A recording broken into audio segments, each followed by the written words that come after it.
Good morning student. हम पढ़ रहे थे जनरल ऑर्गेनिक केमिस्ट्री, ठीक है ना। ये जनरल ऑर्गेनिक केमिस्ट्री जो है आपका जीओसी का जो पार्ट मैं आपको पढ़ा रहा हूँ, ये उन सारे स्टूडेंट जो कि अपनी बोर्ड की प्रिपरेशन कर रहे हैं, चाहे स्टेट बोर्ड हो, चाहे सीबीएसई बोर्ड हो, या जो जी के लिए तैयारी कर रहे हैं, नेट के लिए तैयारी कर रहे हैं, या जेईटी जेट के लिए तैयारी कर रहे हैं, एग्रीकल्चर वाले स्टूडेंट, उन सभी के लिए बहुत इम्पोर्टेंट है। क्योंकि जीओसी के अंदर से ही आपके 70% के आसपास जो कॉम्पिटिटिव एग्ज़ाम के या बोर्ड के एग्ज़ाम के जो क्वेश्चन होते हैं, जिनमें मेनली रीजनिंग होता है, कंपेयरिंग होता है, मैकेनिज़्म होती है, इन सारे पर ही आपके क्वेश्चन बिल्ड होते हैं। तो आप उनको बड़ी आसानी से और कम समय में ईजिली कर सकते हैं। ठीक, अब मैं आपको बता दूं कि जीओसी के अंतर्गत मैंने आपको पहला पॉइंट जो पढ़ाया था वो था नेचर ऑफ कार्बन, यानी कि हमने कार्बन का इंट्रोडक्शन किया था। फिर सेकंड, ऑर्गेनिक कंपाउंड जिन एलिमेंट से प्रिपेयर होते हैं, hydrogen, carbon, oxygen, nitrogen, sulphur and halogen, इन सभी एलिमेंट की नेचर के बारे में हमने पढ़ा था। ओके, आपकी 2 क्लास हो चुकी है। अब तीसरी जो चीज़ है जिसको हम आज पढ़ने वाले हैं वो है इन एलिमेंट का कार्बन के साथ किस तरह से जुड़ना होता है या बॉन्डिंग होती है। जैसे कि इस तरीके से आपके ये कंपोनेंट किस तरह से जुड़ जाएंगे, क्योंकि कार्बन इन एलिमेंट से जुड़ता है तभी क्या बनाता है, ऑर्गेनिक कंपाउंड। जैसा कि मैंने आपको बताया है कि सबसे पहले कार्बन किससे जुड़ता है, हाइड्रोजन से, और पहले कंपाउंड क्या मिले थे आपको, हाइड्रोकार्बन, ध्यान है ना। और कार्बन की नेचर के बाद ही मैंने आपको हाइड्रोकार्बन की क्लासिफिकेशन में सारे प्रकार के हाइड्रोकार्बन का जो कंपाउंड है वो सारे ही मैंने आपको बताए थे कितने प्रकार के आपके हाइड्रोकार्बन होते हैं। तो वहाँ पर हमने सबसे पहले उसको एसाइक्लिक कंपाउंड और साइक्लिक कंपाउंड में डिवाइड किया था। फिर एसाइक्लिक कंपाउंड को हमने ब्रांच और अनब्रांच में, फिर उसके बाद उनको सेचूरेटेड और अनसेचूरेटेड में, वो सारी चीज़ें मैंने आपको पूरी तरीके से इसके पहले वाली जो क्लास थी उसमें समझा चुका हूँ। इधर आपके साइक्लिक होते हैं तो होमोसाइक्लिक होते हैं, हेट्रोसाइक्लिक होता है। एक जब चक्र बनता है और सभी कार्बन ही जुड़े हो तो होमोसाइक्लिक, कार्बन के अलावा ऑक्सीजन, नाइट्रोजन या सल्फर आ जाता है तो उसे हम हाइड्रोसाइक्लिक कहते हैं। फिर इनमें भी वो कंपाउंड जो साइक्लिक होते हैं किंतु उनकी नेचर या प्रॉपर्टी किससे मैच करती है, एसाइक्लिक कंपाउंड से, तो उनको एलिसाइक्लिक का। और फिर जिसमें 4n+2 रूल फॉलो होता है, या जिनमें पाई बॉन्ड होता है पर डीलोकेलाइज होता है, जिनकी प्रॉपर्टी अलग से होती है, उनको हमने क्या कहा था, एरोमेटिक कंपाउंड। ठीक, इस तरह से मैंने आपको सारा ही क्लासिफिकेशन वहाँ पर बताया था। तो बाद में मैंने आपको एक चीज़ कही थी कि आपको नेचर में जो भी ऑर्गेनिक कंपाउंड दिखाई देता है जिसकी आप स्टडी करने वाले हो, वो सभी इन हाइड्रोकार्बन के ही डेरिवेटिव होते हैं। यानी कि कार्बन और हाइड्रोजन मिलकर जैसे कि एक सिंपल सा एक आपका हाइड्रोकार्बन मेथेन बना है। अब इसी के अंदर ये जितने भी एलिमेंट होते हैं, ठीक है ना, ये एलिमेंट यहाँ पर इस हाइड्रोकार्बन से हाइड्रोजन का जाना होता है और उसकी जगह पर कोई ये एलिमेंट आ जाता है तो आपको ऑर्गेनिक कंपाउंड सारे ही जो होते हैं वो नज़र आने लगेंगे।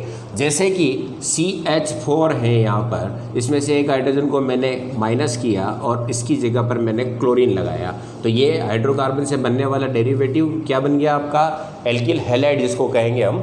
तो ये आपका एक ऑर्गेनिक कंपाउंड तैयार हो गया। इसके अलावा इसके अंदर मैंने एक ऑक्सीजन को प्लेस किया तो ये आपका 4 तो पहले से थे, एक ऑक्सीजन प्लस हुआ है। तो इसके हाइड्रोजन के निकलने से या ऑक्सीजन का जुड़ जाना, तो ये इसका अगला कंपाउंड बन गया, जैसे कि अल्कोहल तैयार हो गया। या आपका ये है CH2O, 2 हाइड्रोजन चले गए और ये बदल गया HCHO में, तो ये एल्डिहाइड तैयार हो गया। तो मेरे कहने का मतलब ये है कि आप हाइड्रोकार्बन जिस प्रकार का है उस हाइड्रोकार्बन से फिर आपका हाइड्रोजन निकलता है और उसकी जगह पर कोई भी सब्स्टिट्यूट एलिमेंट आ जाता है तो आपको ऑर्गेनिक कंपाउंड की सारी सीरीज मिलना चालू हो जाती है। ओके, अब आप एक चीज़ समझें कि मैं इसके अंदर इन एलिमेंट्स का जुड़ना, यानी कि कार्बन का ऑक्सीजन से कैसे बॉन्डिंग होगा, कार्बन का नाइट्रोजन से कैसे बॉन्डिंग होगा, इन बॉन्डिंग को समझेंगे तो हमें ऑर्गेनिक कंपाउंड की नेचर के बारे में पता चलेगा। क्योंकि जब एक ऑर्गेनिक कंपाउंड रिएक्शन करता है तो इन्हीं बॉन्ड का टूटना होता है और वापस नए बॉन्ड बनते हैं। तो जब तक आपको इस कंपाउंड के अंदर इन बॉन्ड्स का पता ना हो कि कौन स्ट्रॉन्ग और कौन वीक है, तब तक आप उसको कहाँ से तोड़ना है इसका पता नहीं चलेगा। और जब आपको अगर स्ट्रेंथ का पता है तो आप उसको ब्रेक करेंगे, सामने वाला जो रिएजेंट होगा उसके साथ उसकी रिएक्शन ईजिली करा सकते हैं, यानी कि आप इसकी केमिकल प्रॉपर्टी को बड़ी आसानी से समझ सकते हैं। ओके बच्चों, तो पहली चीज़ ये है कि आपको इन कंपाउंड्स को पढ़ना है। तो सेकंड जो मैंने बताया था कि एलिमेंट के साथ इसका प्लस होना या जुड़ जाना, यानी कि बॉन्डिंग होना।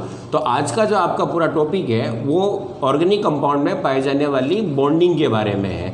हम बॉन्डिंग को समझेंगे कि ऑर्गेनिक कंपाउंड में एलिमेंट आपस में किस तरह से बॉन्ड बनाते हैं। जनरली आपको पता है यहाँ पर कोवलेंट बॉन्ड पाया जाता है। तो हम आज कोवलेंट बॉन्ड के बारे में पढ़ेंगे, इसकी स्ट्रेंथ के बारे में पढ़ेंगे, और ऑर्गेनिक कंपाउंड में डिफरेंट एलिमेंट के साथ जो इनकी बॉन्डिंग होती, कोवलेंट बॉन्डिंग होती, उनकी स्ट्रेंथ के बारे में, बॉन्ड लेंथ के बारे में, बॉन्ड एनर्जी के बारे में डिटेल में पढ़ने वाले हैं। ठीक, अब आपका एक चीज़ और समझ लें कि आपको ऑर्गेनिक कंपाउंड जो पढ़ने होते हैं, अगर आप नेचर के साथ चलें, ठीक है ना, वैसे आपकी ऑर्गेनिक केमिस्ट्री को उसी हिसाब से सिलेबस को बनाया गया है कि जिस तरह से ऑर्गेनिक कंपाउंड नेचर में बने। तो नेचर में जिस तरह से बने हैं, पहले कंपाउंड, उसके बाद सेकंड कंपाउंड कौन बने, उसके बाद थर्ड कंपाउंड कौन बने, उसी ही स्टेप से हम ऑर्गेनिक कंपाउंड को सिलेबस में स्टडी करते हैं।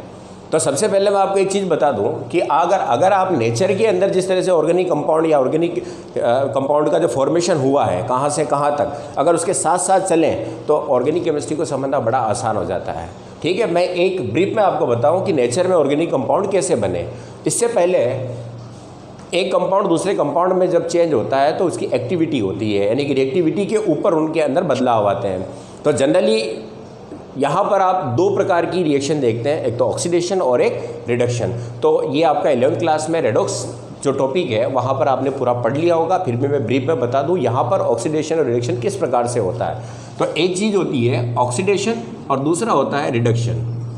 वहाँ पर डेफिनेशन या जो आपने देखी थी कि ऑक्सीडेशन किसे कहा जाता है, तो ऑक्सीजन यदि किसी कंपाउंड में प्लस हो जाता है तो ऑक्सीडेशन है, और ऑक्सीजन यदि वहाँ से माइनस हो जाता है, कम हो जाता है, वो क्या होता है, रिडक्शन होता है। यानी कि ऑक्सीजन का जुड़ जाना किसी कंपाउंड में वह उसका ऑक्सीडेशन होगा, और ऑक्सीजन का निकल जाना क्या कहलाएगा, रिडक्शन कहलाएगा। दूसरी चीज़ भी, यदि आप किसी हाइड्रोजन को माइनस कर देते हैं तो ये ऑक्सीडेशन होगा, और हाइड्रोजन को प्लस करते हैं, बढ़ जाता है, तो वह आपका क्या होगा, रिडक्शन होगा।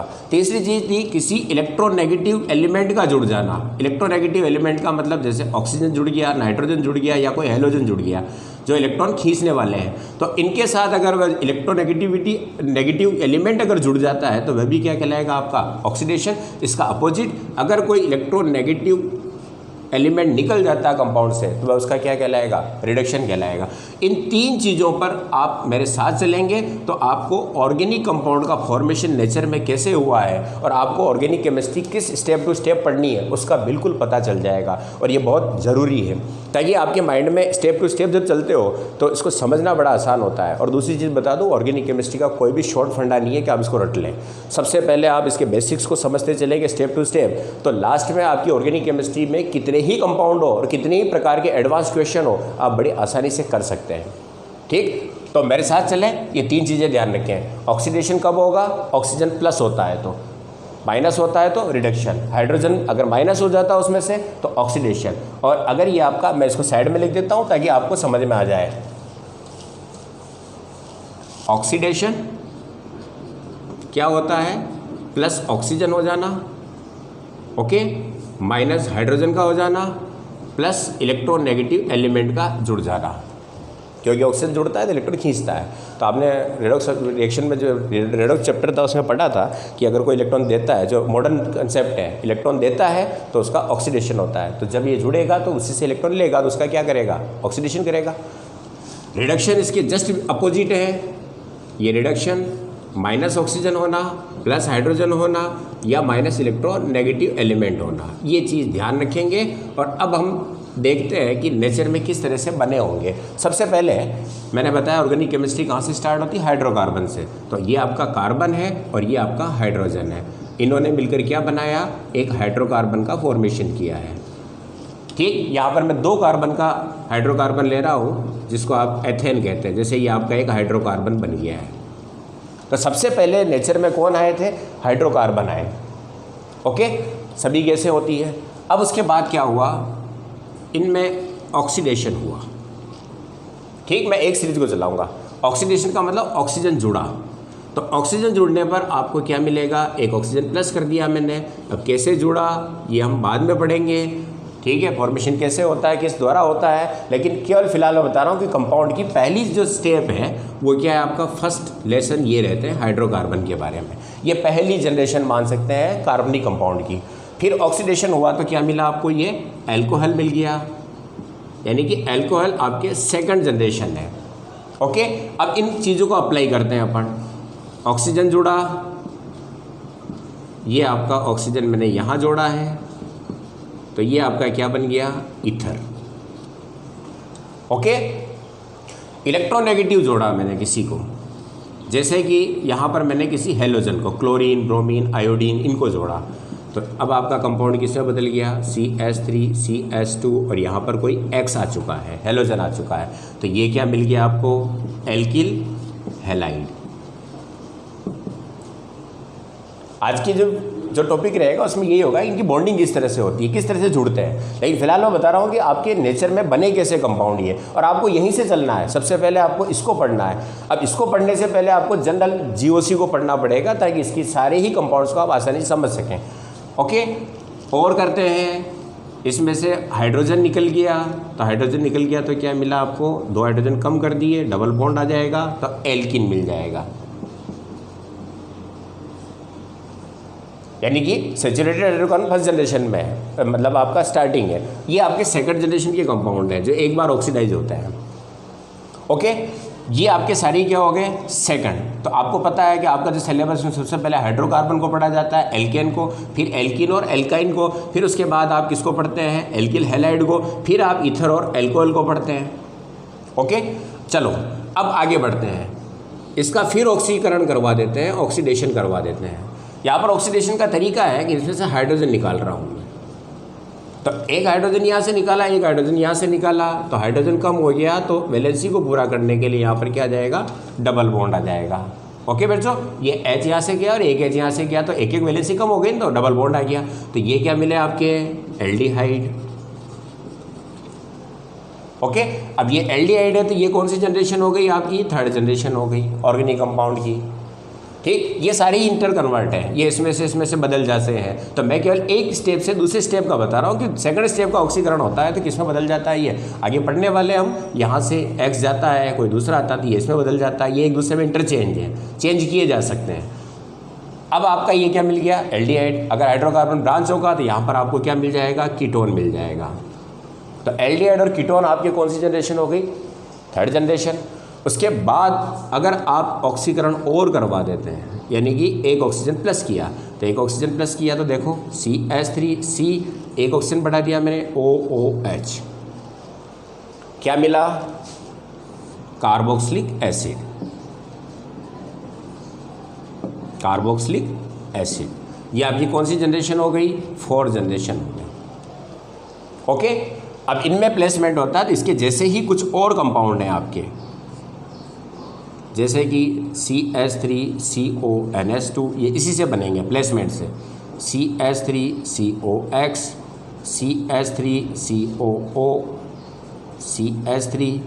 CH3COO, CO, CH3, यानी कि amide, acyl halide, ester, anhydride, ये सब इसके क्या है? सगे संबंधी है, यानी कि एक दूसरे में कन्वर्ट हो जाते हैं। तो ये सब चौथी जनरेशन के कंपाउंड है आपके। समझ में आया? यानी कि नेचर में कैसे बने होंगे? सबसे पहले आपके हाइड्रोकार्बन कार्बन हाइड्रोजन से मिले, फिर ऑक्सीडेशन हुआ इनका, तो ये सारे कंपाउंड सेकंड जनरेशन में मिले, फिर उसके बाद ये थर्ड जनरेशन के, और फिर उसके बाद फोर्थ जनरेशन के, और फिर और ऑक्सीकरण करवा दिया जाए तो इसको हम क्या कहेंगे? कंबशन कहेंगे, दहन कहेंगे। कंबशन करने का मतलब जला दिया इनको लास्ट, यानी कि अनलिमिटेड ऑक्सीजन के साथ इनकी रिएक्शन होगी, तो ये किस में बदल जाएगा? CO2 + H2O में। तो बच्चों, केमिस्ट्री यहाँ से स्टार्ट हुई और यहाँ पर ख़त्म हो गई। हमें केवल इतना ही पढ़ना है, ज़्यादा कुछ नहीं, ये सिलेबस है आपका। ठीक, इसमें एक चीज़ और आती है, जैसे नाइट्रोजन के साथ है तो ये आपका हो गया CH3CH2NS2, ये नाइट्रोजन के कंपाउंड होंगे। फिर इसमें से हाइड्रोजन चला गया, ऑक्सीडेशन हुआ तो CH3C triple bond N cyanide वगैरह मिल जाते हैं। ठीक, यहाँ पर मैंने क्या किया, नाइट्रोजन को जोड़ा है। तो जनरली नाइट्रोजन और हाइड्रोजन रिएक्शन करके नेचर में क्या बनाया उन्होंने, सबसे पहले अमोनिया, और अमोनिया के द्वारा इनकी रिएक्शन हुई तो ये फिर नाइट्रोजन के कंपाउंड बन जाते हैं। ये आपके ऑर्गेनिक केमिस्ट्री का पूरा सिलेबस है, बड़ा आसान है। अब आपको चलना यहीं से है, सबसे पहले कार्बन को समझना है, फिर इसके साथ जुड़ने वाले एलिमेंट को समझना जो हम कर चुके हैं। अब इसके बाद इनको जोड़ना है, बॉन्डिंग करनी है। तो जैसे ही हम इसकी बॉन्डिंग को पढ़ेंगे तो इनकी सारी स्ट्रेंथ पता चल जाएगी। स्ट्रेंथ पता चलेगी तो इसको एक दूसरे में कन्वर्ट करना सीखना चालू करेंगे, वही इसकी केमिकल क्या होती है, रिएक्शन होती है। आसान है ना। तो केवल आपको इस स्टेप से कहाँ तक चलना है, इस स्टेप में चलना है, और यही आपके ऑर्गेनिक केमिस्ट्री का सिलेबस है। बहुत छोटा सिलेबस है, लेकिन कंपाउंड इतने हैं। एल्कोहल ये तो एक लिखा मैंने, ऐसे कई कंपाउंड एल्कोहल के मिलेंगे आपको। अब एल्कोहल के कंपाउंड में थोड़ा थोड़ा चेंज आता है, और चेंज किस कारण से आता है तो वो डिपेंड करता है डिस्प्लेसमेंट ऑफ इलेक्ट्रॉन पर। अब उन चीज़ों को बारीकी से समझना, वही आपकी जीओसी होती है। ठीक है बेटो, अब मैं स्टार्ट कर रहा हूँ। कौन सा पॉइंट, तीसरा पॉइंट, एलिमेंट के बाद इनकी बॉन्डिंग को समझना। ठीक, आप चाहो तो इस चीज़ को उतार लें, ये आपका एक पूरा रूट चार्ट रहेगा जहाँ से हम कहाँ चल रहे हैं। ठीक, उसको मैं थोड़ा सा फेयर कर देता हूँ। इधर एक कंपाउंड और जोड़ रहा हूँ मैं, नाइट्रोजन और हाइड्रोजन, इन्होंने मिलकर क्या बनाया, अमोनिया। अब यहाँ से एक ऑक्सीडेशन नाइट्रोजन के साथ भी होगा। तो जैसे इसमें नाइट्रोजन जुड़ा, CH3CH2NH2 यानी कि एमीन, ये इसकी नाइट्रोजन की फर्स्ट जनरेशन हो गई, नाइट्रोजन कंपाउंड की। फिर उसके बाद इसमें से क्या हो गया, -H2, कितने हाइड्रोजन निकाल दिए मैंने, 2 और 2 यहाँ से, तो क्या आ जाएगा, ट्रिपल बॉन्ड साइनाइड। ये इसकी सेकंड जनरेशन होगी नाइट्रोजन कंपाउंड की।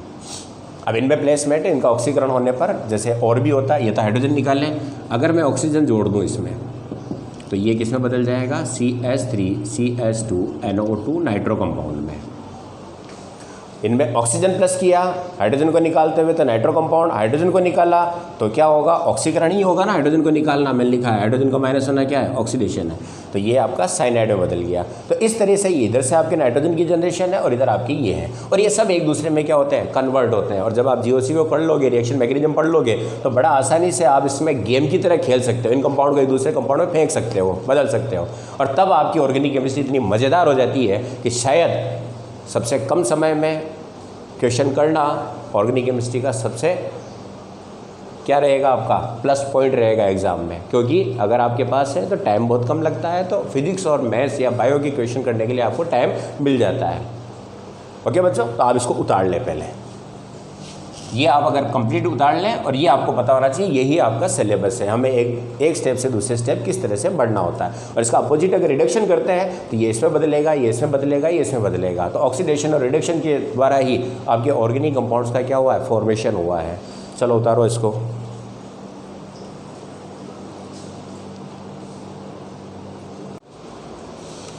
तो बच्चों अब मैं स्टार्ट कर रहा हूँ बॉन्डिंग इन ऑर्गेनिक कंपाउंड। कार्बनिक यौगिकों के अंदर जो एलिमेंट होते हैं किस तरह से बॉन्ड बनाते हैं। ठीक, बॉन्ड स्ट्रेंथ के बारे में पढ़ेंगे हम, बॉन्ड लेंथ, बॉन्ड एनर्जी के बारे में पढ़ेंगे हम, और नेचर ऑफ बॉन्डिंग के बारे में पढ़ेंगे हम। तो बच्चों 11th क्लास का जो आपका एक टॉपिक था केमिकल बॉन्डिंग, ठीक है, उसमें आपने देखा होगा कि कोई भी एलिमेंट जो होता है अपने अष्टक को पूरा करने के लिए, यानी कि बाह्यतम कोश में 8 इलेक्ट्रॉन, जिसके पास 8 हो जाते हैं उसको क्या मानते हैं, मिनट मानते हैं, निष्क्रिय मानते हैं। तो 8 करने के लिए क्या करता है वो, किसी अन्य एलिमेंट के साथ क्या करेगा, इलेक्ट्रॉनों का या तो शेयर करेगा या इलेक्ट्रॉनों का ट्रांसफ़र करेगा, और उसके बाद ही क्या करेगा, वो किसी के साथ जुड़ जाता है, और उसी के द्वारा उसके क्या बनते हैं, कंपाउंड बनते हैं। तो वहाँ पर प्राइमरी बॉन्डिंग जो थी वो 2 तरीके की देखी हमने, एक तो आयनिक बॉन्ड था और एक कोवलेंट बॉन्ड था। तो जनरली मैं केमिकल बॉन्डिंग को ज़्यादा डिटेल में यहाँ नहीं बता रहा हूँ, केवल अपने जो तत्व हैं 8-10 तत्व, उनके बीच में बॉन्डिंग कैसी होती है उसके बारे में पढ़ेंगे। तो यहाँ पर कार्बन की जो नेचर है कि EN का मान जो है 2.5 के आसपास है, मैक्सिमम फ्लोरीन का होता है 4, सीजियम का होता है 0.8, तो ये लगभग इसका मिडिल है। जिनका IP कम होता है वो अपने आउटर सेल में 8 इलेक्ट्रॉन करने के लिए क्या करते हैं, इलेक्ट्रॉन डोनेट कर देते हैं। IP का मतलब समझ गए ना, आउटर सेल से सबसे ढीले बंधे हुए इलेक्ट्रॉन को बाहर निकालने के लिए आवश्यक एनर्जी है ना, कितनी रिक्वायर होगी एनर्जी। तो जिसकी एनर्जी कम चाहिए, तो जिनका साइज़ बड़ा होता है, तो बड़े साइज़ के कौन होते हैं, S1 के, S2 के, ये जो आपके एलिमेंट है ये बड़े साइज़ के होते हैं। बड़े साइज़ के होने का मतलब आउटर सेल इनसे दूर होगा तो न्यूक्लियस के प्रति अट्रैक्शन कम हो जाता है, तो इसको इजीली निकाला जा सकता है, एनर्जी कम चाहिए। तो जिनका IP कम होता है वो इलेक्ट्रॉन डोनेट करते हैं, और डोनेट करके क्या करते हैं, प्लस चार्ज में बदल जाते हैं, आयन बना लेते हैं। और जिनका EA इलेक्ट्रॉन एफिनिटी बहुत ज़्यादा होती है, उनकी होगी जो बहुत छोटे होते हैं। अब छोटे जो आपके एलिमेंट हैं वो P4 P5 में रखे गए हैं, क्योंकि आपको पता है पीरियोडिसिटी में पढ़ा आपने कि अपन जब बाएं से दाएं चलते हैं, लेफ्ट टू राइट चलते हैं पीरियोडिक टेबल में, तो साइज़ लगातार क्या होती है, कम होती जाती है। और साइज़ कम होगी तो इनका जो न्यूक्लियर फोर्स होगा आउटर की तरफ वो ज़्यादा हो जाता है, तो वो इलेक्ट्रॉन ले लेता है और इस पर माइनस चार्ज आता है, और प्लस माइनस दोनों ही आपस में अपोजिट अट्रैक्शन के कारण क्या करेंगे, ये है ना, वहाँ पर पढ़ा था आपने, स्टैटिकल कूलम्बिक फोर्स होता है। और उस कूलम्बिक फोर्स का रिजल्ट क्या होता है, ये आयन जो होते हैं जुड़ जाते हैं और आयनिक कंपाउंड का निर्माण कर लेते हैं। इनके फॉर्मेशन को समझना आसान था। सेकंड चीज़ क्या था, इनकी अगर स्ट्रक्चर बतावें अपन, क्योंकि बॉन्ड से ही उसकी स्ट्रक्चर डिसाइड होती है, तो ये बड़े फिक्स होते हैं, क्योंकि इनमें बहुत पावरफुल बॉन्डिंग होती है, पास होते हैं, फोर्स जो काम करता है वो बहुत ही मजबूत होगा, जिसके कारण कि ये आपस में व्यवस्थित होंगे। और व्यवस्थित भी किस तरह से, चार्ज के आधार पर। तो प्लस के चारों ओर हमेशा माइनस आएगा, माइनस के चारों ओर हमेशा कौन आ जाएगा, प्लस आएगा, तो इनकी जगह फिक्स हो जाती है, तो इनकी स्ट्रक्चर ज्ञात करना बड़ा आसान होता है। ओके, ये तो मैंने ब्रीफ में बताया। अब बात करें हम कोवलेंट बॉन्ड के बारे में, तो जो कंपाउंड, जो एलिमेंट न तो इलेक्ट्रॉन दे पावे, यानी कि IP भी उनका क्या है, ज़्यादा है, और EA क्या है, उनकी कम है, तो ऐसी स्थिति में क्या होगा, वह न तो इलेक्ट्रॉन देगा न इलेक्ट्रॉन लेगा। और उसी केस में आपका कार्बन आता है। कार्बन बिल्कुल मिड में है साइज़ के हिसाब से, तो ये न तो इलेक्ट्रॉन आसानी से दे पाएगा और न ही ले पाएगा। तो फिर इसके बाद ऑप्शन क्या मिला अष्टक पूरा करने के लिए, तो ये किसी अन्य एलिमेंट से क्या करेगा, इलेक्ट्रॉनों का शेयर करेगा, साझा करेगा। और साझा करने से जो आपका बॉन्ड बनता है इलेक्ट्रॉनों का साझा करता है, और जो बॉन्ड बनता है उसी को हम क्या कहते हैं, सहसंयोजक बंध या कोवलेंट बॉन्ड कहा जाता है। तो ऑर्गेनिक कंपाउंड में कोवलेंट बॉन्ड, देखो कोवलेंट बॉन्ड कब बनेगा, पहली चीज़ कि जब दो एलिमेंट जैसे A और B है, ठीक है, इन दो एलिमेंट जब बॉन्ड बनाते हैं तो इनके बीच में डेल्टा EN या डेल्टा IP या डेल्टा साइज ये बहुत कम हो, यानी कि जब दो एटम या दो एलिमेंट सिमिलर साइज के हो या उनकी EN और IP क्या होगी, लगभग बराबर हो, तो ऐसी स्थिति के अंदर इलेक्ट्रॉनों का एक्सचेंज नहीं हो पाएगा, क्योंकि दोनों इलेक्ट्रॉन खींचने की ताकत और देने की ताकत बराबर रखते हैं। तो ऐसी स्थिति में अपना अष्टक पूरा करने के लिए क्या करेंगे, ये सेम नंबर ऑफ इलेक्ट्रॉन की शेयरिंग करेंगे। जैसे कि B और A के पास एक इलेक्ट्रॉन है, तो इन्होंने शेयरिंग की और AB एक कंपाउंड बना लिया। A और B के बीच में जो बॉन्डिंग हुई, ये आपकी कौन सी बॉन्डिंग होगी, ये कोवलेंट बॉन्ड होगी। क्यों, क्योंकि यहाँ पर किसी ने भी इलेक्ट्रॉन न तो दिया है न लिया है, ठीक है। तो ये आपका साझे से बनने वाला सहसंयोजक बंध होगा। तो सहसंयोजक बंध कब बनता है, पहली चीज़ कि जब दो लगभग समान प्रकार के एलिमेंट आपस में बॉन्डिंग कर रहे हो, जब उनमें डिफरेंट हो, जैसे कि S1 और P5 का अगर कोई एलिमेंट है, जैसे कि इधर हाइड्रोजन है और इधर आपका क्लोरीन है या इधर सोडियम मान लेते हैं, तो इनमें साइज़ के हिसाब से देखते हैं अपन, तो ये बड़ी साइज़ का है और ये छोटी साइज़ का है। इसका IP क्या है, कम है, इसका IP ज़्यादा है, और EA क्या है, ज़्यादा है, यानी कि इसकी इलेक्ट्रॉन लेने की प्रवृत्ति है, इसकी इलेक्ट्रॉन देने की प्रवृत्ति है, तब यहाँ पर आयनिक बॉन्ड मिलेगा। लेकिन आप जब S से लेके P5 के बीच में P2 तक आते हैं, तो ये आवर्त सारणी का मिडिल फेज होता है। तो धीरे धीरे IP क्या होता जाता है, बढ़ता जाता है, तो इलेक्ट्रॉन देने की नेचर खत्म हो जाती है, और साइज इस तरह की होती है कि न इलेक्ट्रॉन ले पाता और न दे पाता है। तो P2 परिवार में सबसे ऊपर आपका क्या है, कार्बन है। इसका मतलब कार्बन किसी भी एलिमेंट के साथ जुड़ेगा तो उसकी डेल्टा EN और IP का जो डिफरेंस होगा वो कम आने वाला है, तो वहाँ पर ये क्या करेगा, कोवलेंट बॉन्ड बनाएगा। अब कोवलेंट बॉन्ड को अगर आपको समझना है, तो इसको समझने के लिए आपको केमिकल बॉन्डिंग में दो सिद्धांत दिए गए थे, ओवरलैपिंग और उसके साथ क्या था, हाइब्रिडाइजेशन। ओवरलैपिंग बॉन्ड फॉर्मेशन को बताता है, कोवलेंट बॉन्ड को, और उसकी स्ट्रेंथ को बताता है कि कौन मजबूत होगा और कौन आपका वीक होगा। और हाइब्रिडाइजेशन उसकी ज्योमेट्री को शो करेगा कंपाउंड की। तो आपको एक कंपाउंड की स्ट्रक्चर पूरी समझनी है तो सबसे पहले उसकी बॉन्ड स्ट्रेंथ को और फिर स्टीरियो के अंदर उसके ग्रुप कहाँ कहाँ है, किस तरह से व्यवस्थित है, यानी कि उसकी ज्योमेट्री क्या है, उस चीज़ को हमें समझना होगा। तो सबसे पहले हमें इन दो सिद्धांतों को वापस देखना पड़ेगा। अब ओवरलैपिंग क्या होता है, तो ओवरलैपिंग का मतलब ये समझ लें जैसे कि ये हाइड्रोजन है और ये हाइड्रोजन है, इसका आउटर सेल जो है उसमें एस ऑर्बिट में एक इलेक्ट्रॉन क्या कर रहा है, चक्कर लगा रहा है। और जब ये बॉन्ड बनाने के लिए आते हैं तो इनके बीच में एक फोर्स काम करता है। ये इलेक्ट्रॉन है, ये इलेक्ट्रॉन है, माइनस पार्टिकल, यहाँ पर न्यूक्लियस है प्लस और यहाँ पर न्यूक्लियस है प्लस। तो देखो प्लस प्लस के बीच में रिपल्शन, माइनस माइनस के बीच में रिपल्शन, इस माइनस का इस प्लस के साथ, इस माइनस का इस प्लस के साथ, इस माइनस का इस प्लस के साथ एक फोर्स काम करता है जिसमें अट्रैक्शन भी होता है, रिपल्शन भी होता है, ठीक। और दोनों सिमिलर होने के कारण न तो इसका इलेक्ट्रॉन ये खींच पाता है, न ये खींच पाता है, तो आयन तो बनेंगे नहीं। अब ये जब इस तरह से फोर्स होता है और अष्टक पूरा करते हैं तो क्या करते हैं, इस फोर्स के कारण एक नए प्रकार का विन्यास आ जाता है। जहाँ पर इलेक्ट्रॉन पहले सर्कल में चक्कर लगा रहे थे, अब वो इपिकल चक्कर लगाना चालू कर देते हैं। दोनों के न्यूक्लियस के बीच में इलेक्ट्रॉन आता है और अपोजिट स्पिन करना चालू कर देता है। तो ये जो आपका इसका इसमें कन्वर्ट हुआ है, ये ओवरलैपिंग है।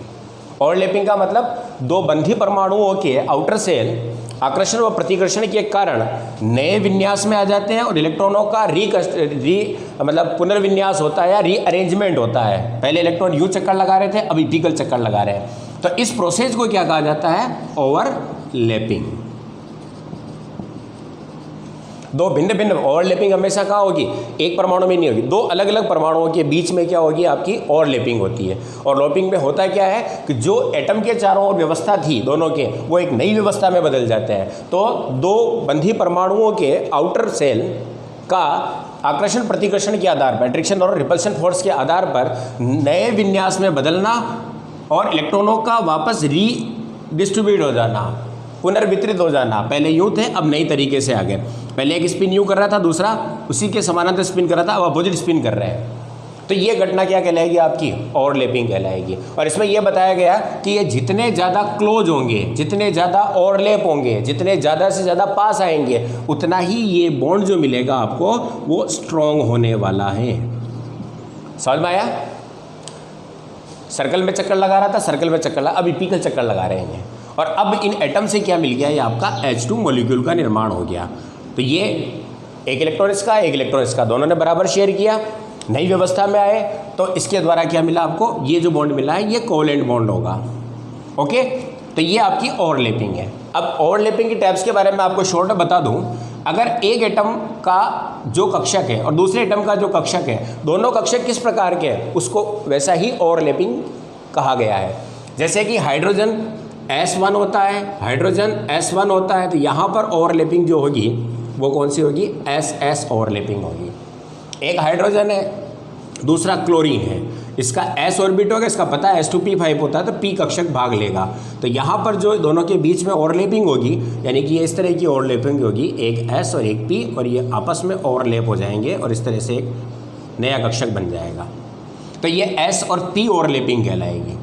तीसरी कंडीशन, क्लोरीन है और दूसरा भी क्लोरीन है, यहाँ पर इसका भी P ऑर्बिट है, इसका भी P ऑर्बिट है। तो अब यहाँ पर जो ओवरलैपिंग होने वाली है वो कौन सी होगी, P और P ओवरलैपिंग होगी। तब ये कहता है कि अब सबके अंदर सिग्मा बॉन्ड मिला है, यानी कि एकल बंध मिला है, एक एक्सिस पर गए हैं, ओवरलैपिंग सब में हुई है, तो फिर इनमें से स्ट्रॉन्ग कौन होगा और वीक कौन होगा। तो ये प्रिंसिपल कहता है कि जिसमें डायरेक्शन प्रॉपर्टी ज़्यादा होती है, जिन कक्षकों के अंदर दिशात्मक गुण ज़्यादा होंगे, उनका ओवरलैपिंग भी उतना ही मजबूत होगा और बॉन्ड भी उतना ही स्ट्रॉन्ग होगा। तो यहाँ पर S और S, आपको पता है S का कोई डायरेक्शन नहीं होता है XYZ में, सभी तरफ से समान है, लेकिन P डायरेक्शन है यहाँ पर। तो P आपका दिशात्मक गुण रखता है, तो ये दिशाहीन होने के कारण सबसे वीक होगा। ठीक, इसमें 50% है, एक S और एक P, तो 50%, ठीक है, डायरेक्शन प्रॉपर्टी रखता है, तो ये इससे ज़्यादा क्या होगा, स्ट्रॉन्ग होगा। और यहाँ पर दोनों ही डायरेक्शन रखते हैं, इसलिए यहाँ पर क्या होगा, सबसे ज़्यादा स्ट्रॉन्ग होने वाले हैं। इसका मतलब अगर आप सिंगल बॉन्ड की बात करें तो यहाँ पर आपका HH इससे ज़्यादा स्ट्रॉन्ग HCl, इससे ज़्यादा स्ट्रॉन्ग Cl और Cl। ये ओवरलैपिंग कहता है, पहला प्रिंसिपल। कि स्ट्रॉन्ग कौन होता है, तो जहाँ पर जितना मजबूत ओवरलैपिंग होता है, और किसका मजबूत होगा, जिसमें डायरेक्शन प्रॉपर्टी ज़्यादा होगी। ठीक है, इसके साथ इसने कहा कि यदि एक ही एक्सिस पर आते हैं वो, तो ज़्यादा ओवरलैपिंग होती है, और इस समय जो बॉन्ड मिलने वाला है एक एक्सिस पर आकर अगर वह ओवरलैपिंग करते हैं तो वहाँ पर आपका बॉन्ड मिलेगा सिग्मा बॉन्ड।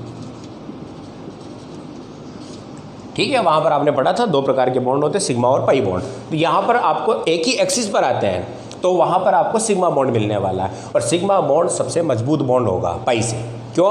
क्योंकि ये एक ही एक्सिस पर आते हैं तो ओवरलैपिंग मैक्सिमम होता है, आपस में एटम पास आ जाते हैं, तो ये स्ट्रॉन्ग बॉन्ड हो जाता है। ओके, पहला पॉइंट ये था। अब सेकंड चीज़ कि यदि किसी एटम के एक कक्षक के आपके क्या कर एक सबसेल है, उपसेल जैसे पी है, अब उसमें पी के अंदर 2 इलेक्ट्रॉन पार्टिसिपेट करें बॉन्ड निर्माण के। जैसे एग्जांपल के लिए ऑक्सीजन को लेते हैं, O2 के फॉर्मेशन को। O2 का कॉन्फ़िगरेशन S2P4, S2 2S2, और ये आपका क्या है P4। ये एक ऑक्सीजन हो गया। सेकंड ऑक्सीजन, उसके पास भी क्या है S2P4। ठीक, अब इसका अगर आप ऑर्बिटल कॉन्फ़िगरेशन देखें डायग्राम में, तो एक ऑक्सीजन ये है जिसका ये S है, और फिर उसके बाद क्या है, ये P है। ये तो S है आपका, जो पूरा क्या है वृत्ताकार भरा हुआ है। समझ में आया? अब एक P है तो एक P को भी मैंने क्या कर रखा है, ये आपका जैसे कि ये भरा हुआ है, पूरा भर दिया इसको। अब 2 के अंदर एक इलेक्ट्रॉन है। इस तरह से दूसरा ऑक्सीजन है, सेम है, ये आपका PX है तो ये PY हो जाएगा, तो ये PZ हो जाएगा, किसी को भी दे सकते हो स्टीरियो में। ये आपका क्या हो गया, S भरा हुआ है, ये P इसका क्या है, भरा हुआ है। अब बचा कौन, ये दोनों ही। अब आप ये ओवरलैपिंग करने साहब, तो ओवरलैपिंग करेंगे तो कोई भी एक P कक्षक क्या होता है, सामने आ सकता है, दूसरा नहीं आ पाएगा, क्योंकि स्थिति ये बन रही है ना, एक की तो ये है और सेकंड की भी ये है, और फिर उसके अंदर एक यूँ आ रहा है। अब आप इनको कैसे भी जोड़े तो एक ऑर्बिट तो क्या होता है, पास आ सकता है, एक एक्सिस पर आ सकता है। जब एक को जोड़ दे तो दूसरे अपोजिट डायरेक्शन में चले जाएंगे। तो ऐसी स्थिति में एक तो आपका समअक्षीय ओवरलैपिंग कर लेगा, तो इन्होंने कर लिया भाई, ठीक है, तो इन्होंने कर लिया, तो अब आपका ये PP ओवरलैपिंग हुआ है। ये कौन सा हुआ, P, और इसका भी P और इसका भी P हो गया। अब इसके पास एक तो बचा हुआ है आपका कौन सा, भरा हुआ, ये, इसके पास भी क्या बचा हुआ है, भरा हुआ। ये अब एक बच रहा है, तो एक ये हो गया जिसमें एक इलेक्ट्रॉन है, इसमें भी एक इलेक्ट्रॉन है। अब ये किस तरह से ओवरलैप हो पाए, तो ये तो हो गए एक्सिस पे, ठीक है, लॉक हो चुका है ये। अब ये इस तरह से ओवरलैपिंग होते हैं, हेड टू हेड और टेल टू टेल। इसका मतलब ऑक्सीजन और ऑक्सीजन के बीच में 2 इलेक्ट्रॉन पेयर का शेयर हुआ है, तो एक तो सम एक्सिस पे चला गया, तो ये तो मिल गया आपका ये। अब दूसरा क्या होगा, हेड टू हेड और टेल टू टेल, यानी कि अब इलेक्ट्रॉन यहाँ से वितरित होंगे इस तरीके से। ये इलेक्ट्रॉन तो पी के यहाँ वितरित हो गए, अब ये कहाँ वितरित हो गए, यहाँ हो गए। चूँकि ये न्यूक्लियस से दूर हो गए, अट्रैक्शन फोर्स कम हो गया, तो ये काफ़ी क्या होंगे, ढीले होंगे, लूज होंगे, और ये मोमेंट में होते हैं यहाँ से यहाँ तक। और इस तरह की बॉन्डिंग को हम कौन सी बॉन्डिंग कहते हैं, पाई बॉन्ड कहते हैं। पाई बॉन्ड कब होता है, जब कोई ओवरलैप करने वाले ऑर्बिट जो होते हैं वो हेड टू हेड और टेल टू टेल, यानी कि 2 तलों के ऊपर, एक ऊपर की तरफ है, एक नीचे की तरफ है, 2 तलों की और ओवरलैपिंग होता है, तो इसको क्या कहते हैं अपन, पाई बॉन्डिंग का निर्माण होगा। और पता चल गया होगा ये ओवरलैपिंग पुअर हुआ है, वीक हुआ है, तो ये तो स्ट्रॉन्ग है। इसका मतलब ये तो मिला आपका एक ही एक्सिस पर तो सिग्मा, और अब दूसरा क्या मिलेगा आपको, पाई बॉन्ड मिलेगा। समझ में आया? तो कोवैलेंट बॉन्ड में आपके कितने प्रकार के बॉन्ड हो जाते हैं, एक तो सिग्मा बॉन्ड हो जाता है, दूसरा कौन सा हो जाता है आपका, पाई बॉन्ड। और ये समझ में आ गया होगा, सिग्मा स्ट्रॉन्ग बॉन्ड है और पाई वीक है, क्योंकि यहाँ पर मैक्सिमम ओवरलैपिंग होती है, यहाँ पर मिनिमम ओवरलैपिंग हो पाती है। क्यों? क्योंकि यहाँ पर स्टीरियो इनहिबिटेंस हो जाता है, बाधा आ जाती है, त्रिविम बाधा जिसको कहते हैं, उसके कारण जुड़ नहीं पाते हैं। ओके, आगे समझ में? तो सबसे पहले बॉन्डिंग होती किसके बीच में है, फिर बॉन्डिंग होने के लिए क्या होता है, तो ओवरलैपिंग होती है। ओवरलैपिंग आपको कितने प्रकार के बताया मैंने, SS जो पार्टिसिपेट करता है, SP और PP जिसमें डायरेक्शन प्रॉपर्टी ज़्यादा होती है, वो ओवरलैपिंग स्ट्रॉन्ग होता है और बॉन्ड भी मजबूत होता है। फिर ओवरलैपिंग कितनी तरह की हो जाती है, तो एक ही एक्सिस पर होती है, और फिर आपकी द्वितलीय व्यवस्था पर भी होती है। जब एक एक्सिस पर कोई जुड़ जाता है और उसी सब सेल का कोई दूसरा ऑर्बिट इलेक्ट्रॉन से शेयर करना चाहता है तो वह फिर क्या करेगा, एक एक्सिस पर एक ही आ पाएगा, तो अन्य जो होंगे वो कहाँ चले जाएंगे, तल के ऊपर और नीचे। तो वहाँ पर आपकी कौन सी हो जाती है, पाई बॉन्ड हो जाता है। सिग्मा बॉन्ड मजबूत होता है और पाई बॉन्ड क्या हो जाता है आपका, वीक हो जाता है। और इसमें इलेक्ट्रॉन क्या होते हैं, ढीले बंधे होते हैं, यानी कि डीलोकेलाइज होते हैं। जबकि स्ट्रॉन्ग बॉन्ड होने के कारण यहाँ पर इलेक्ट्रॉन क्या होते हैं, आपके फिक्स होते हैं न्यूक्लियस के बीच में। यहाँ तक आ गया समझ में? चलो आगे बढ़ते हैं। अब एक कंसेप्ट और आता है, एक एग्जाम्पल देखें आप मेथेन का। ये मेथेन है, मैंने आपको बताया ये और इन हाइड्रोजन और कार्बन के बीच में क्या हुआ, ओवरलैपिंग हुई। ओवरलैपिंग कौन सी होगी, तो इसके कौन से होंगे, तो कार्बन S और ये P के अंदर 3, ये इसका आउटर सेल है। ये तो S का है और ये किसका है, P का है। अब 4 हाइड्रोजन के साथ ये 4 इलेक्ट्रॉन शेयर करने वाले हैं। तो इसके साथ एक हाइड्रोजन आ गया, इसके साथ एक हाइड्रोजन आ गया, इसके साथ एक हाइड्रोजन आ गया और अपना एक इलेक्ट्रॉन क्या कर लिया, शेयर कर लिया और बन गया आपका ये बॉन्ड बना लिया इन्होंने। क्या मिला आपको, CH4। अब बात करें बॉन्डिंग की, ओवरलैपिंग की, तो एक जगह पर तो S है और एक जगह पर इसका S है, फिर इसका P है, सेकंड भी P है, थर्ड भी P है और इधर इसका क्या है, S है। तो यहाँ पर आपको 2 प्रकार की ओवरलैपिंग नज़र आ रही है, SS ओवरलैपिंग और SP ओवरलैपिंग। 3 बार तो SP ओवरलैपिंग है और एक बार क्या है, SS। डायरेक्शन प्रॉपर्टी इसमें ज़्यादा है तो 3 बॉन्ड आपके क्या होंगे, स्ट्रॉन्ग होंगे और ये बॉन्ड आपका क्या होगा, वीक होगा।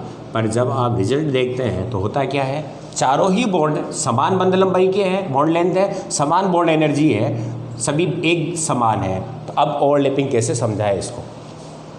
ओवरलैपिंग थ्योरी तो क्या कहती है, जो ओवरलैपिंग का टाइप है उसी से उसकी क्या होगी, स्ट्रॉन्ग आएगा या वीक आएगा। तो यहाँ पर SS वीक है और SP क्या है, स्ट्रॉन्ग है, जो थ्योरी कह रही है। तो ये स्ट्रॉन्ग होना चाहिए और 3 क्या होने चाहिए, यहाँ पर 3 स्ट्रॉन्ग और 1 वीक होना चाहिए, किंतु चारों ही क्या है, सिमिलर है। तब यहाँ पर एक प्रिंसिपल आया हाइब्रिडेशन, इसको समझाने के लिए। ये क्या कहता है, समझो इसको। जब किसी परमाणु या किसी कंपाउंड का केंद्रीय जो है आपका, तो केंद्रीय तत्व या परमाणु के एक से अधिक प्रकार के कक्षक S और P, कार्बन है, मेथेन बन रहा है, कार्बन के कितने कक्षक भाग ले रहे हैं बंध निर्माण में, 1 और 3 इसके, यानी कि 1 से अधिक प्रकार, एक S प्रकार का है और 3 कौन से हैं, P प्रकार के हैं। तो जब 1 से अधिक प्रकार के कक्षक बंध निर्माण में भाग लें तो बंध निर्माण से पहले क्या करेंगे, वो इंटरनल ओवरलैपिंग करेंगे, आंतरिक अतिव्यापन। इंटरनल ओवरलैपिंग का मतलब क्या हो गया, परमाणु उसी के भिन्न भिन्न कक्षक क्या कर रहे हैं, ओवरलैप हो रहे हैं। तो इंटरनल ओवरलैपिंग करेंगे और इंटरनल ओवरलैपिंग करके क्या करेंगे, वो नए कक्षकों का निर्माण करते हैं। तो अब समझे इसको कि जब किसी परमाणु के भिन्न भिन्न कक्षक बंध निर्माण में भाग लें जिनकी ऊर्जा एनर्जी लगभग समान हो, 2S और 2P समान है लगभग, एवं आकृति साइज डिफरेंट हो, भिन्न हो, ये गोल होते हैं और ये डबल शेप होते हैं, आपको पता है, लेकिन इनकी ऊर्जा लगभग समान है, बराबर नहीं, लगभग समान है। तो जब किसी परमाणु के 1 से अधिक कक्षक बंध निर्माण में भाग लें तो बंध निर्माण से पहले समान ऊर्जा व समान आकृति के कक्षकों का निर्माण कर त्रिविम में पुनर्विन्यासित होने की घटना को, रीडिस्ट्रीब्यूट होने की जो घटना है उसको हम क्या कहते हैं, संकरण कहते हैं। ये इंटरनल ओवरलैपिंग है। अतिव्यापन में 2 परमाणु या 2 तत्व भाग लेते हैं, जबकि संकरण में केवल आपका एक ही परमाणु या एक ही तत्व होगा। ठीक, अब डेफिनेशन समझ लें।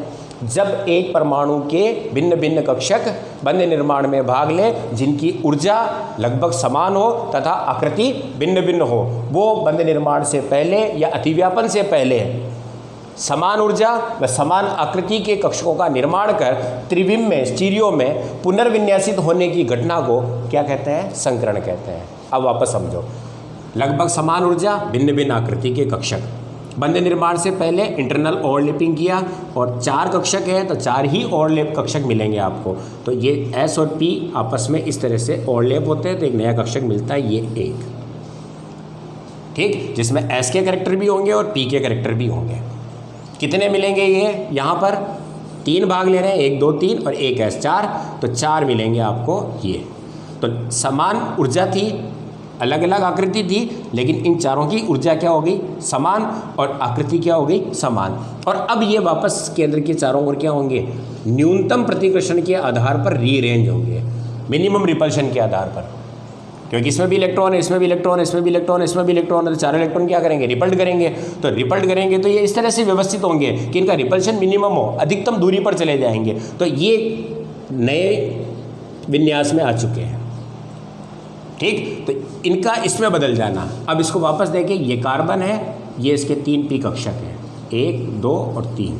ये S है जिसमें 1 इलेक्ट्रॉन है, और P है जिनमें 1 1 इलेक्ट्रॉन है। ये X है, ये Y है और ये Z है। ओके, मेथेन बना हुआ है, उसके पहले इन्होंने क्या किया? S और P आपस में इंटरनल ओवरलैप हुए और अब ये इसमें बदल गए, और सभी के अंदर वापस 1 1 इलेक्ट्रॉन आ गया। तो इसका इसमें बदलना, यही क्या कहलाता है? हाइब्रिडाइजेशन कहलाता है। समझ में आया? तो ये आपका संकरण होगा। असंकरित कक्षक है ये, जिसमें अभी तक संकरण नहीं हुआ है, अब ये इसमें बदल गया। अब ये क्या करेगा? ओवरलैपिंग करेगा। संकरण से बंध नहीं बनता है ना, केवल अपनी खुद की व्यवस्था है। कोई आ रहा है, किसी के साथ उसको जुड़ना है, उसके पहले क्या किया उन्होंने? व्यवस्थित कर लिया। समझ में आया ना? अपने आप को इस तरह से व्यवस्थित किया कि आपकी व्यवस्था बनी रह जाए और मजबूती आ जाए। तो ये ऐसे व्यवस्थित हुआ। अब आपके S जो है हाइड्रोजन के, वो इसके साथ जुड़ेंगे। अब अतिव्यापन क्या हो गया? देखें, पहले तो मैंने बताया था SS SP SP SP, अब नहीं, अब सभी क्या बन गई है? 1 S और 3 P से मिले हैं, तो इनका नया नाम क्या हो जाएगा? SP3, और इनका क्या है? S। अब चारों ही बंद कौन से बने हैं? SP3S ओवरलैपिंग से। क्लियर?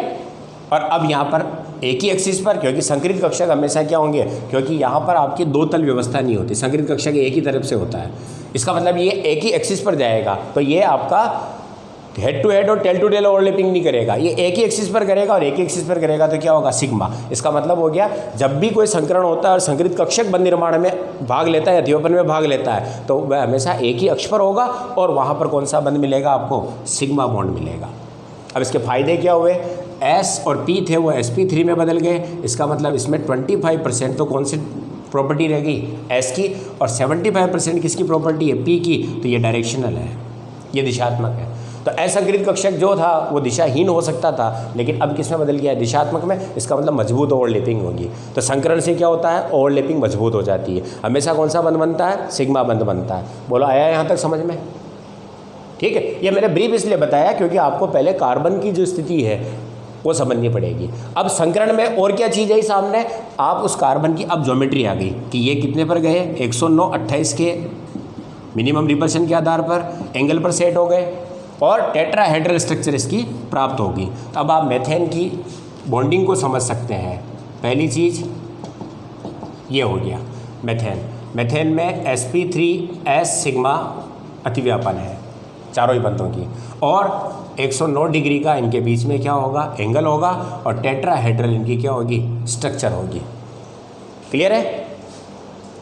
अब जैसा संकरण में भी आपके कौन से ऑर्बिट भाग ले रहे हैं? तो कार्बन के केस में केवल संकरण आपको 3 ही दिखाई देंगे। ठीक है, इनऑर्डिक में आपको sp2 sp3 sp3d sp3d2 sp3d3। इसके अलावा कोऑर्डिनेट पढ़ोगे तो वहाँ पर आपको dsp2 d2 sp3 इस तरह के संकरण आपको क्या दिखाई देंगे। पर यहाँ पर केवल कार्बन का S और P ही पार्टिसिपेट करता है, अतः यहाँ पर 3 प्रकार के हाइब्रिडेशन पाए जाएंगे, sp sp2 और sp3। तो sp sp2 और sp3 3 तरह के संकरणी आपको कार्बन में मिलने वाले हैं, क्योंकि कार्बन में S और P होते हैं केवल कक्षक जो बॉन्ड निर्माण में पार्टिसिपेट करते हैं। अब आप देखें S और P के अंदर कितने हुए? कुल 2 आपके संकरित कक्षक मिल रहे हैं। यहाँ पर 1 S और 2 P मिलकर बने हैं, तो 3 कक्षक मिले हैं, तो 3 ही आपको हाइब्रिड ऑर्बिट मिलेंगे। और यहाँ पर 3 P और 1 S मिला है, तो कुल 4 हाइब्रिड ऑर्बिट मिलेंगे। ओके, तो sp sp2 और अब आप कार्बन के केस में बड़ी आसानी से पहचान कर सकते हैं। जैसे कि sp जब आपका कार्बन इस तरीके से हो, कोई भी कार्बन हो, इन दोनों में से कोई भी तरीका हो सकता है उसका बॉन्डिंग का। या तो डबल बॉन्ड दोनों तरफ बना रखा है, ट्रिपल बॉन्ड या एकल बॉन्ड में। तो यहाँ पर कुल सिग्मा कितने हो जाएंगे, तो देखें आप, ये 1 सिग्मा और 1 सिग्मा और 2 पाई है, तो 2 सिग्मा और 2 पाई। जब किसी कार्बन में 2 सिग्मा और 2 पाई बंद हो तो उसे हम कौन सा संकरण मानेंगे, sp। अब यहाँ पर क्या होगा, यहाँ पर ये कंडीशन होगी, 1 पाई बॉन्ड होगा और 3 यहाँ पर क्या होंगे आपके सिग्मा बॉन्ड होंगे, और sp3 के अंदर चारों ही बॉन्ड क्या होंगे आपके सिग्मा होंगे, और पाई बराबर यहाँ पर क्या होगा आपका 0 होगा। बस आप इतना देख लें कि भी कंपाउंड को देखें, उसकी बॉन्डिंग को देख लें, उसकी चारों बॉन्ड को देखें। चारों बॉन्ड को देखोगे, अगर चारों ही सिंगल है तो आप उसको मानोगे sp3, अगर एक पाई बॉन्ड आ रहा है तो sp2, और अगर दोनों तरफ पाई बॉन्ड है या एक ही तरफ ट्रिपल बॉन्ड आ गया तो वहाँ पर 2 पाई बॉन्ड होंगे, तो वह sp हाइब्रिड होगा। अब ये किस तरह से होंगे, तो अब आप देखें इसको, S के लक्षण यहाँ पर कितने होंगे, S परसेंटेज कितने हो जाएंगे, यहाँ पर 2 है, 2 में से S 1 है 50%, और P परसेंटेज कितना होगा यहाँ पर 50%। यहाँ पर S परसेंटेज कितना हो जाएगा, 3 में से 1 33 ऊपर परसेंटेज, और ये कितना हो जाएगा आपका P 67 के आसपास परसेंटेज, कैरेक्टरिस्टिक प्रॉपर्टी पाई जाएगी। और यहाँ पर S 4 में से 1 है 25%, और P कितना होगा 75%। तो सबसे ज़्यादा डायरेक्शन प्रॉपर्टी किसकी है, sp3 की। तो वो क्या कहता है थ्योरी आपको, जिसमें डायरेक्शन प्रॉपर्टी ज़्यादा होगी वो जितना मजबूत ओवरलैपिंग करेगा और बॉन्ड उतना ही मजबूत हो जाएगा। तो सबसे स्ट्रॉन्ग बॉन्ड कौन सा होने वाला है यहाँ पर, अगर sp3 कार्बन के साथ बॉन्डिंग हो रही है वह स्ट्रॉन्ग सिग्मा बॉन्ड बनाएगा। ठीक है, ये अपने काम आएगा। कार्बनिक जो कंपाउंड होंगे उनके अंदर बॉन्डिंग को, मैंने कहा ना, स्ट्रेंथ पता लगानी होगी, तो ये चीज़ बिल्कुल ध्यान रखें आप। अब उसके बाद आप इसकी ज्योमेट्री देखें तो ये sp2 ऑर्बिट है, दोनों इस तरह से होंगे। इसमें 3 है तो तीनों स्टीरियो में इस तरह से चले जाएंगे, और इसमें 4 है तो ये इस तरह से आपके चारों ही क्या होंगे। तो यहाँ पर आपका एंगल कितना मिलेगा 180 डिग्री का, यहाँ पर एंगल कितना मिलने वाला है 120 का, और यहाँ पर एंगल कितना मिलने वाला है 109 28 मिनट का। ज्योमेट्री क्या होगी, तो ये क्या होगी आपकी प्लेनर लीनियर सरल रेखीय। ये आपकी क्या होगी ट्राइगोनल समतल त्रिभुजीय, प्लेनर ट्राइगोनल होगा, और ये आपका होगा टेट्राहेड्रल चतुष्फलकीय। आया समझ में कार्बन के संकरण के बारे में। आपको कुछ नहीं करना है, किसी भी कंपाउंड को, जैसे उदाहरण के लिए मैं यहाँ पर लिख दूँ इस चीज़ को,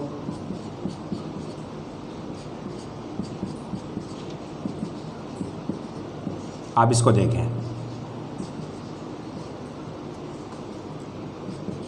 ये आपका एक कंपाउंड है। अब अपन क्या करते हैं, संकरण निकालते हैं। इस कार्बन को देखें कितने बॉन्ड हैं, 1 2 3 4, चारों ही सिग्मा है। कौन सा हो गया ये sp3। यहाँ पर सॉरी 1 2 और 3 सिग्मा है और 1 पाई है, 3 सिग्मा और 1 पाई है तो कौन सा हो जाएगा sp2। इसी तरह से यहाँ पर है sp2, यहाँ पर 2 सिग्मा है 2 पाई है sp, ये भी किस तरह से है sp। ठीक, अब बॉन्ड की ओवरलैपिंग की बात करें, इसका S, इसका S, इसका S, तो ये बॉन्ड जो आपका है कौन सा ओवरलैपिंग हो गया sp3 इसका और S। तो ये बॉन्ड किससे बना है sp3s, और कौन सा बना है सिग्मा, क्योंकि मैंने बताया संकरण हमेशा जब भी होगा तो सिग्मा बॉन्ड ही बनेगा, आपका समक्षी होगा। यहाँ पर आपका इसका S और इसका P है तो ये भी क्या हो गया sp3s sp3s। इस बॉन्ड की बात करें, इस कार्बन का sp3 है और इसका क्या है sp2, तो ये ओवरलैपिंग क्या हो जाएगी यहाँ की sp3 sp2 सिग्मा, ये sp2 सिग्मा। और पाई बॉन्ड हमेशा क्या होता है, जिनमें संकरण नहीं होता है वही बनाते हैं, और P के बीच होगा यहाँ पर, तो ये PP कोलेटरल और ओवरलैपिंग के द्वारा पाई बॉन्ड मिलेगा। तो पाई हमेशा कार्बन के केस में क्या होगा PP पाई होता है, P इसका और P इसका। इसी तरीके से आगे बढ़ जाएँ तो ये sp और ये sp2 है, तो ये बॉन्ड जो मिला है वो किससे मिला है sp सिग्मा बॉन्ड, ये अतिव्यापन यहाँ पर ओवरलैपिंग हुआ है। यहाँ पर ये sp ओवरलैपिंग द्वारा, ये PP पाई द्वारा, नीचे वाला भी PP पाई द्वारा, और ये sp और ये s सिग्मा। समझ में आ गया होगा, आसान है, निकाला जा सकता है। ठीक है ना। ये आपके कार्बन के केस में क्या है आपका। अब आप बॉन्डिंग को देखें, कार्बन की, तो कार्बन की बॉन्डिंग में आपको कुल मिला के एकल बंध, द्विबंध और त्रिबंध मिलेगा। और कार्बन के यदि चारों बंध सिग्मा है, एकल बंध है, तो वह sp3 होगा। डबल बॉन्ड है और बाकी के आपकी क्या है, एक पाई बंध है और बाकी की सिग्मा है, तो sp2 होगा। और 2 पाई है तो वहाँ पर क्या होगा आपका sp3, ध्यान रखा जा सकता है इजीली। और सबसे मजबूत बॉन्डिंग किसके द्वारा होगी, सिग्मा बॉन्डिंग। तो मैंने कहा डायरेक्शन प्रॉपर्टी इसमें ज़्यादा है, तो sp3 सबसे मजबूत बॉन्ड बनाएगा कार्बन, फिर sp2 और फिर sp, किसके लिए, सिग्मा बॉन्ड की स्ट्रेंथ के लिए। आ गया समझ में, आप इसको उतार लें। क्लियर। तो मैंने आपको कार्बन और उसकी बॉन्डिंग नेचर, किस तरह से वह कोवेलेंट बॉन्ड बनाता है, उसके बारे में आज आपको कंप्लीट समझा दिया। अब बात करेंगे कई प्रकार के जो आपके कार्बन की बॉन्डिंग होती है, क्लोरीन के साथ, ऑक्सीजन के साथ, सिंगल बॉन्ड, डबल बॉन्ड, उनकी बॉन्ड लेंथ क्या है और बॉन्ड एनर्जी के बारे में। और मैं बार बार कह रहा हूँ कि ये छोटी चीज़ें हैं, केमिकल बॉन्ड से ली गई है, लेकिन एक ऑर्गेनिक कंपाउंड को पूरी तरह से अगर आपको समझना है तो इन चीज़ों को क्लियर समझना पड़ेगा, क्योंकि वहाँ पर एक इलेक्ट्रॉन का थोड़ा सा डिस्प्लेसमेंट भी उस ऑर्गेनिक कंपाउंड की नेचर को बदलता है। ठीक है, तो हमें इन चीज़ों पर थोड़ा फोकस करना पड़ेगा और आप इनको एक बार वापस समझें। ठीक है, और अगर समझ में नहीं आवे, आपको कोई चीज़ में प्रॉब्लम आ रही है, तो आप मेरे कमेंट बॉक्स में ज़रूर कमेंट लिख दें। ठीक, और आगे इसको जारी रखने के लिए, ऑर्गेनिक केमिस्ट्री में मास्टरी करने के लिए चैनल को आप क्या करेंगे, शेयर करेंगे, लाइक करेंगे और सब्सक्राइब भी करेंगे। और प्रॉब्लम होगी तो मैं आपकी प्रॉब्लम को सॉल्व करने की पूरी कोशिश करूँगा। कमेंट बॉक्स में आप क्या करें, आपकी प्रॉब्लम ज़रूर लिखें। Okay, thank you.